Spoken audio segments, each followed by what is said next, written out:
venture is very much of a combination of right side, left side. So it brings humanities and sciences together. On the one hand, you're making judgments about people, where they want to go, their ambition, all of the soft stuff. And on the other hand, in many cases, at least for us, we're very technology-oriented investors, and we get deeply technical about what people can and cannot build.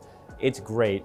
I wish I had more time to write, but a lot of good venture people also do some really great content marketing, and some really great thoughts also get published online. I just don't have the time to be able to do that. So it kind of really does marry what I loved about journalism back with what I really love about technology.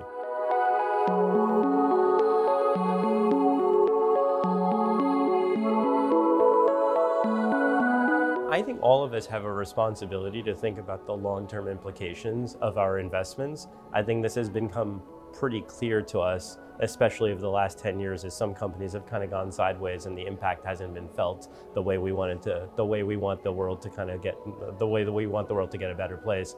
And so I think there's a cultural mind shift that's actually taking place in venture. I think it's a lot broader than ESG. When I think ESG, I think checkboxes. When I think responsible investing, I think of something much broader, something much more mission driven. And I think many of us deep down are very mission driven in terms of what we want for the planet.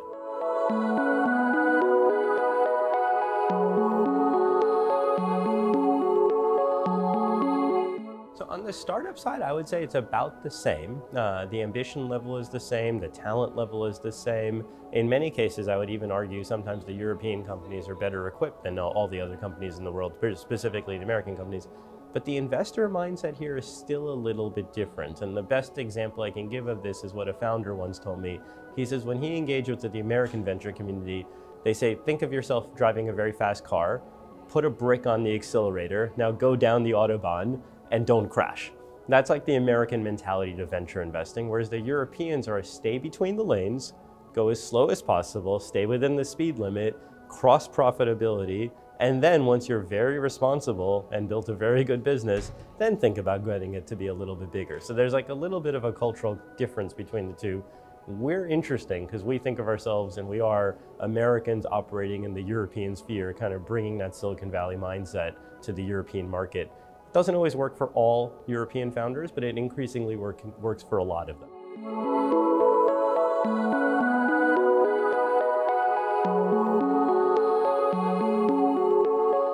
The big trend right now is that there's a big transformative shift happening in our industry. You can't help but notice it, which is artificial intelligence.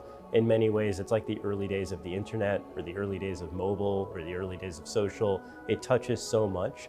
The one thing that we just don't know, if you rewound back to 1996, 1997, early days of the internet browser, the three companies that would come to mind as the companies that would dominate would be Netscape, eBay, and Yahoo. And in 2024, I don't think either of these three companies, maybe minus eBay, are all that interesting. You wouldn't have predicted the Amazons, the Facebooks, the Googles of the world.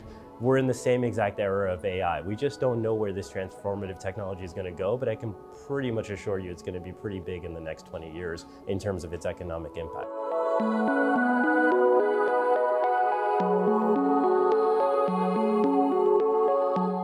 It's both. With all technologies, it's a dual-edged sword. They can be used for good, they can be used for bad. And the question is, how do we tip society to mostly use it for good? We all carry around our mobile phones. I think we all will tell you life is so much better. I remember when I first moved to London, I needed a little booklet called the A to Z, and it was like a little map booklet. You know, there's no way I could get around town without Google Maps today, and I can only have Google Maps because I have a smartphone. But I have a young child, and I worry that I don't want my child exposed to smartphones for as long as possible. It's a double-edged sword. I think it's going to be no different with AI. But the nice thing about humanity is we invent these new tools, we struggle with them for 5, 10, 20 years, and then we kind of figure it out and it becomes very mainstream, and then we don't worry anymore. So I'm pretty confident that we'll figure out how to use these things.